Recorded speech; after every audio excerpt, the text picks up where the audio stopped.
dia. Estamos iniciando mais um estudo do livro Evangelho segundo o Espiritismo, capítulo 5, Bem-aventurados aflitos, Instrução dos Espíritos, do item A Felicidade Não É Desse Mundo. Se você já se perguntou por que a alegria parece ser passageira e o sofrimento universal, esse vídeo é para você. Iremos analisar a profunda mensagem de A Felicidade Não É Desse Mundo, ditada pelo cardeal Marlot em 1863, um texto fundamental do Evangelho segundo o Espiritismo, onde vamos desvendar a tese que choca: nem a riqueza, nem o poder e muito menos a juventude são garantias de paz interior.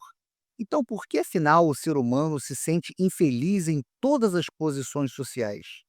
Nesse estudo, você compreenderá a natureza da Terra como um mundo de provas e expiações, onde a felicidade plena é, por definição, uma utopia inalcançável no estágio atual. Veremos por que é ilusório para classes laboriosas invejar os mais afortunados, já que a amargura e a decepção são cotas que atingem a todos. Mas a mensagem não é de fatalismo. Vamos explorar a visão otimista e evolutiva do Espiritismo, que aponta para a existência de mundos superiores, alcançados pelo esforço individual e pela purificação moral. A parte final desse texto é um urgente chamado à ação.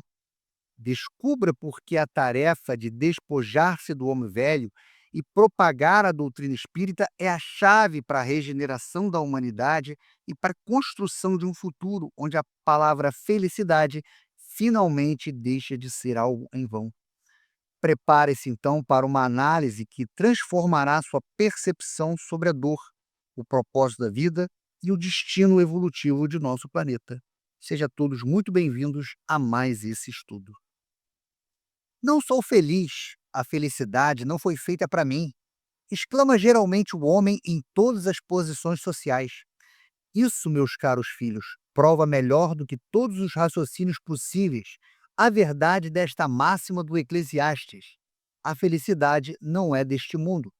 Com efeito, nem a riqueza, nem o poder, nem mesmo a flórida juventude são condições essenciais à felicidade. E digo mais, nem mesmo reunidas essas três condições, tão desejadas, porquanto incessantemente se ouvem no seio das classes mais privilegiadas pessoas de todas as idades se queixarem amargamente da situação em que se encontram.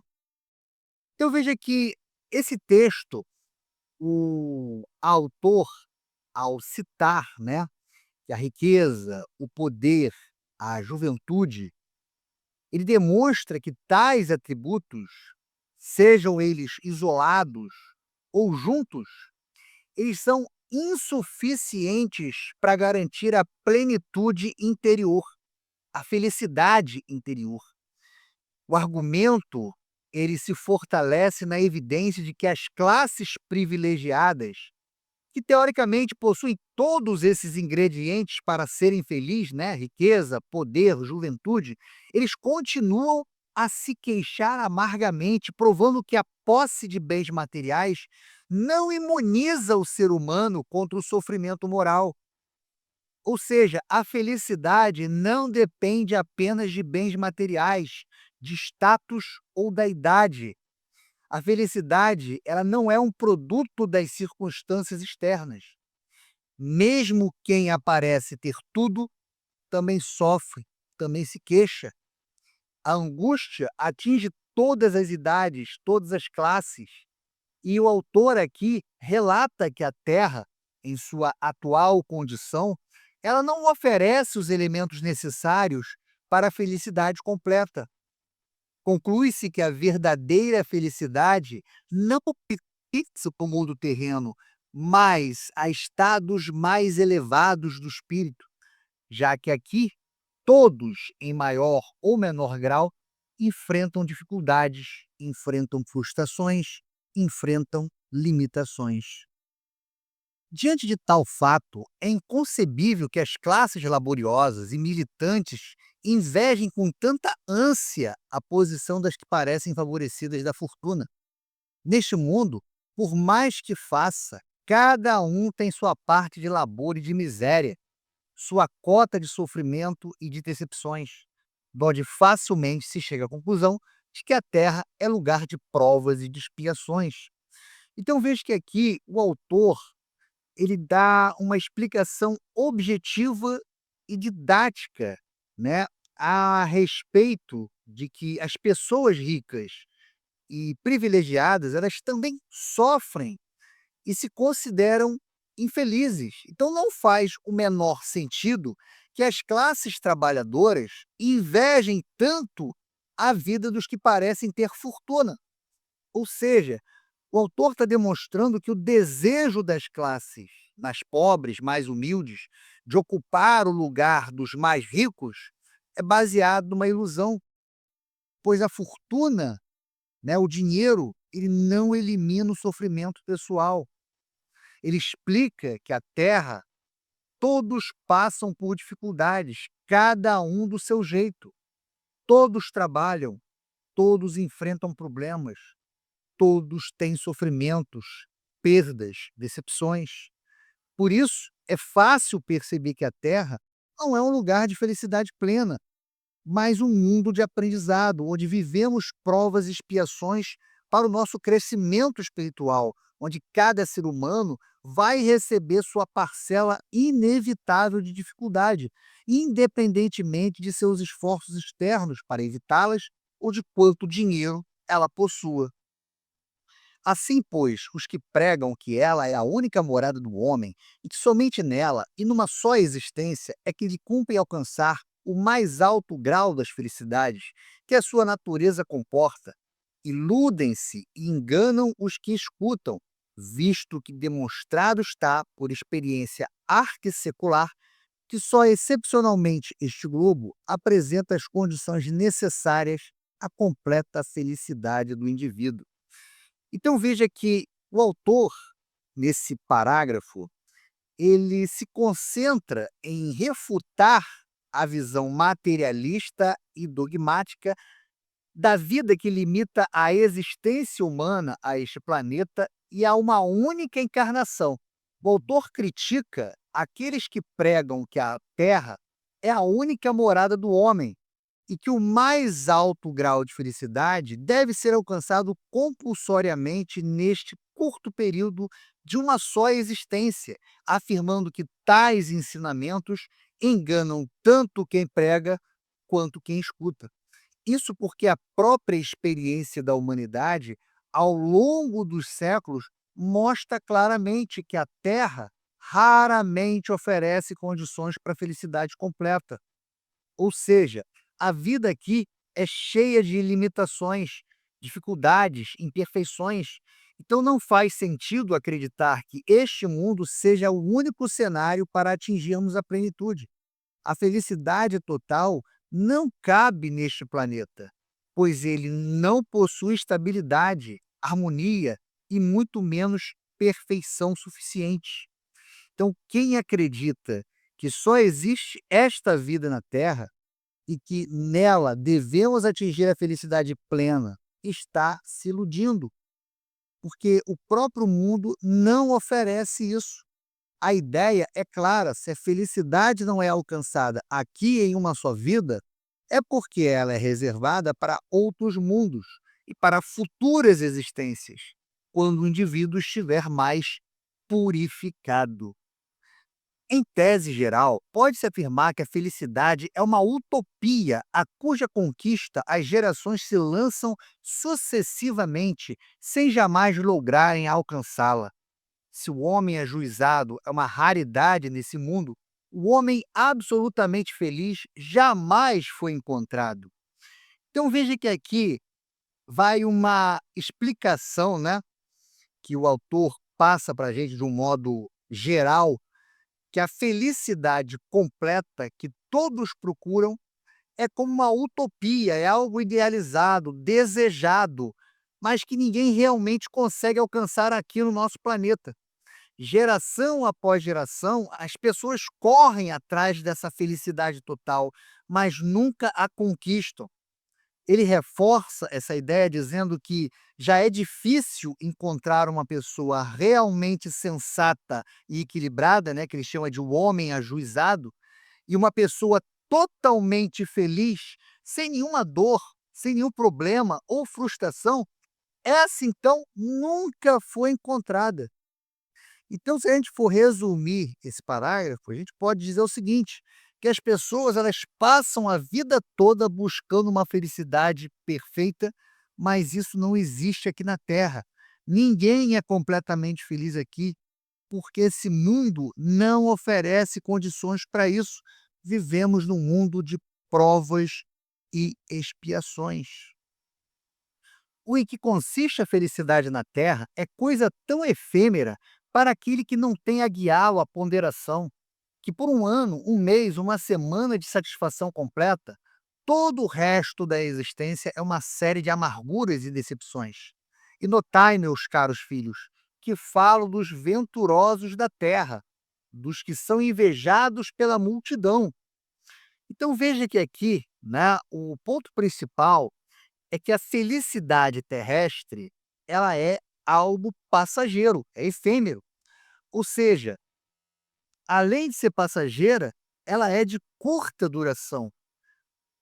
O autor, ele liga essa instabilidade diretamente à falta de ponderação, ou seja, bom senso, sabedoria moral, autocontrole.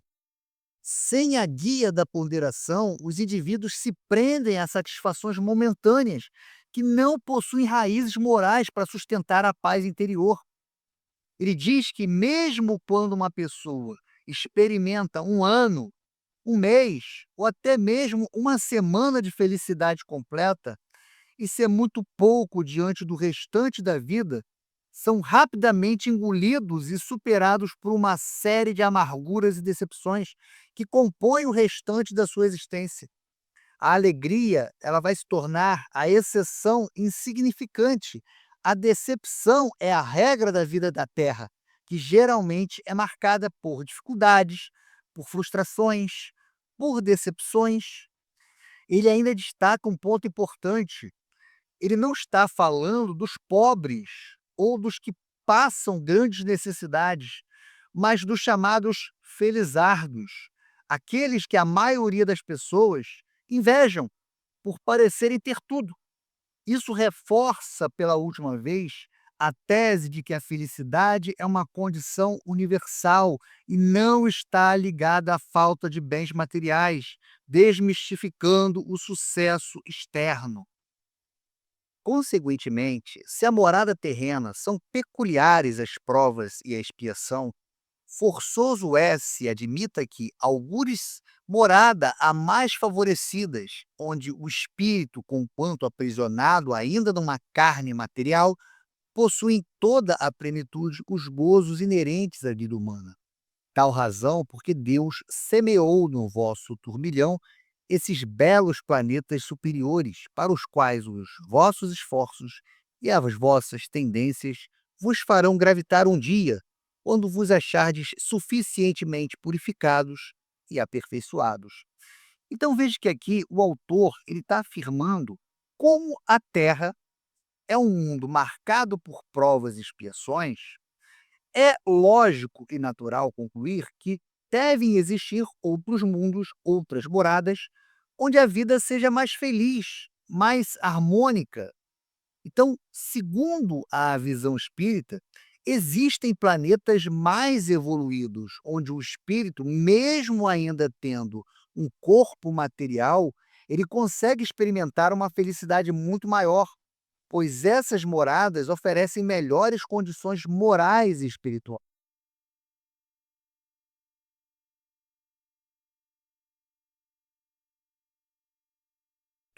que vão se aperfeiçoando.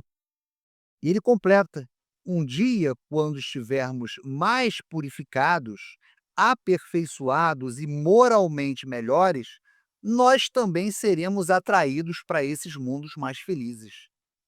Todavia, não deduzais das minhas palavras que a terra esteja destinada para sempre a ser uma penitenciária. Não certamente. Dos progressos já realizados, podeis facilmente deduzir os progressos futuros,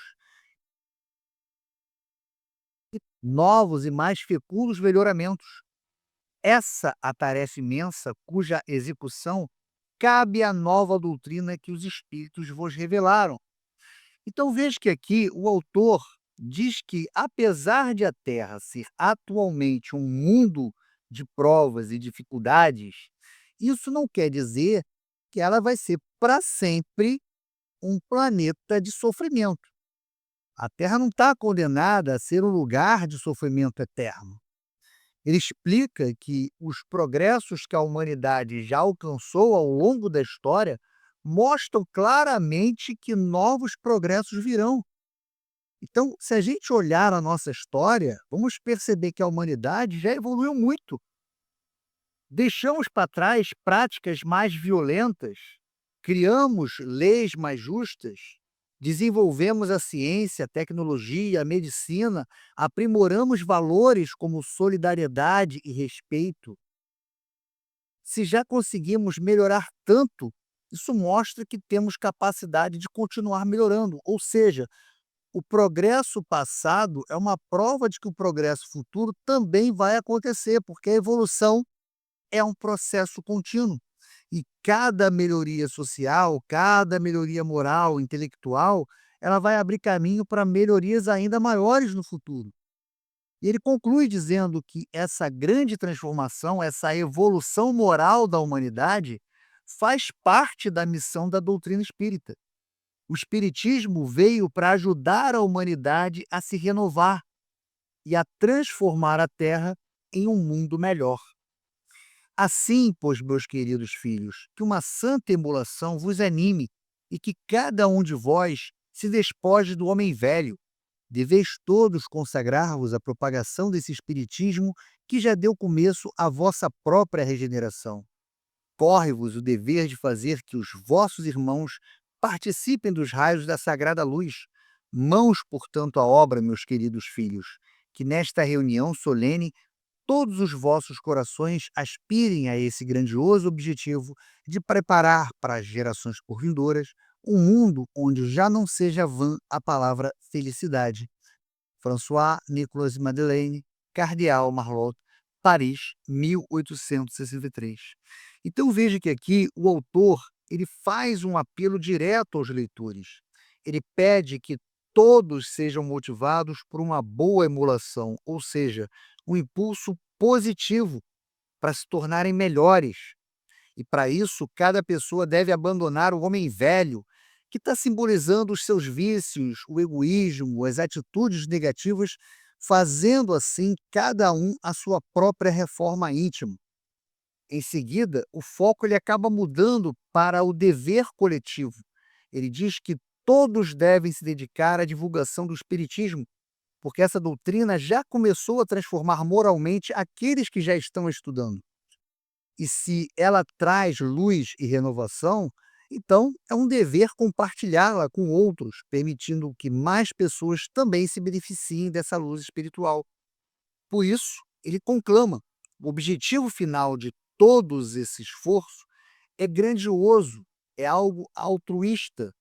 Seria preparar a Terra para as gerações por vindouras. O sentido do trabalho e da reforma é transformar o planeta em um mundo regenerado, onde a palavra felicidade não seja mais em vão uma coisa utópica, mas sim uma realidade palpável. Chegou a hora de agir, de trabalhar pelo bem, pela moralização e pela melhoria da nossa humanidade.